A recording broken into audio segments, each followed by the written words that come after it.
Yan o, ang ganda. Yan yung mga iba pa niyang pyesa o.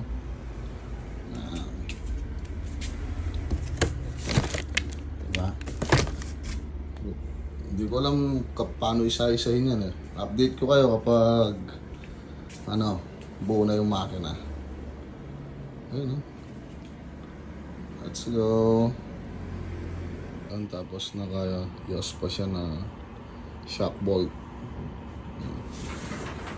Yan. Tapos naka-api doon na ignition coil. Yan.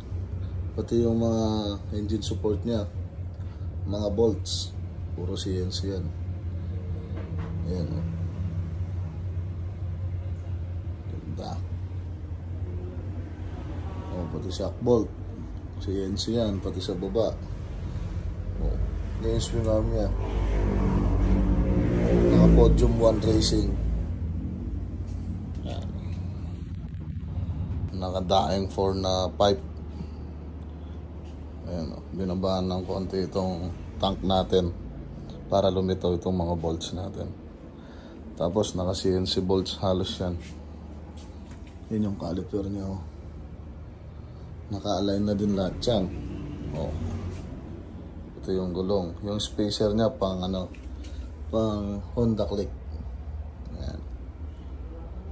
CNC din yan. Diba? Naka 28mm na carb. Yan. Yan yung makina niya. Naka cams. Naka racing CDI. Pang ano lang. Pang asar lang ba? Yan o.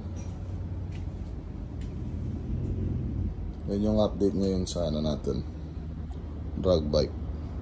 Ito na yung finished product ng drag bike natin. Nandito na siya sa showroom natin, dito sa bahay. Ayan o. Tingnan natin siya sa side view.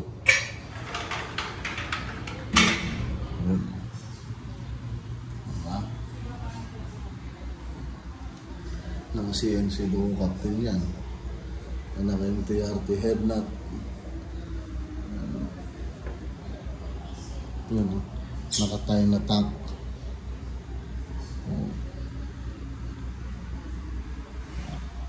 So yun na pala yung pinaka-showroom natin dyan.